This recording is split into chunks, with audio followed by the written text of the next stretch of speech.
Good morning, students. Today we are going to take wind currents are generated due to uneven heating on the earth. Wind movements are caused due to two situations: uneven heating between the equator and the poles, and uneven heating of land and sea. First, we will take uneven heating between the equator and the poles. You might have learnt in geography that regions close to the equator get maximum heat from the sun. Why it get maximum heat from the sun? Because equator get all the time straight sun rays all the 12 months, so it is more warmer than other places. Now the air in these regions get warms because the sun rays are falling straight all the 12 months. Now what happens to the warm air? The warm air rises. Why the warm air rises? Because warm air is lighter in weight, so it rises and it spreads. Now the warm air rises and the cooler air from the regions in the 0 to 30 degrees latitude belt on either side of the equator moves in. Now as the air at 60 degree latitude is colder than the air at 30 degree latitude, so the air at 30 degree latitude moves up, and a colder air from the 60 degree latitude gets in to the 30-degree latitude. Like that, the air at the 60-degree latitude is warmer than the air at the poles. So, air at the 60-degree latitude rises up, and air from the poles will come to the 60-degree latitude. In this way, the warm air at these latitude rises up, and the cold wind from the polar regions rushes in to take its place. In this way, wind circulation is set up from the poles to the warmer latitudes. The wind would have flown in the north south direction, from north to south or from south to north. A change in direction is, however, caused by the rotation of the earth. Now, uneven heating of land and sea. In the chapter 4, heat, we have studied about land breeze and sea breeze. What was that? It is based on uneven heating of land and sea. What happens? During daytime, the land gets heated faster than the water. So the air of the land rises up due to warmth.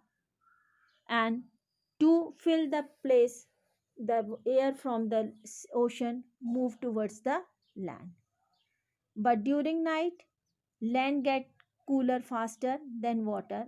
So air from the ocean rises up, and land air from the land moves towards the ocean. So this is known as land breeze, and during day the air that is flowing from ocean to land, that is sea breeze. Now what happens in summers? In summers, the, near the equator, in summers near the equator, the land warms up faster, and most of the time the temperature of the land is higher than that of the water in the oceans. So the air over the land gets heated and rises. This causes the wind to flow from the ocean towards the land. Now, as these winds are coming from the ocean, they carry moisture. They bring water, so they bring rain. That's why these winds are called monsoon winds. In winter, the direction of wind flow gets reversed. It flows from the land to the ocean. Now, this causes rains, and which brings us happiness to the farmers of our country, as many of the farmers of our country depends on the rainwater only for their farming. But this is not always the case. This rain, many time it brings what? It brings disaster also. Let us study two such situations in which disasters are created, that is thunderstorm and cyclones. Now Thunderstorms and cyclones develop in hot, humid, and tropical areas like India. What happens when the temperature rises? It produces strong upward rising winds. As temperature rises, the air at the surface of the earth gets heated. While getting heated, it goes up. And as it goes up, what happens? It carries water with it because upper climate is which kind of climate we are having, hot but humid time climate. So these winds carry water droplet upwards where they freeze and fall down again.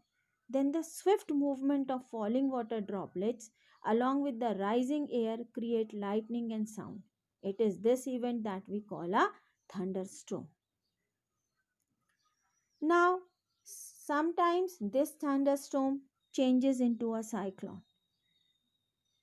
Now, what happens? Water requires heat when it changes from liquid to vapor state.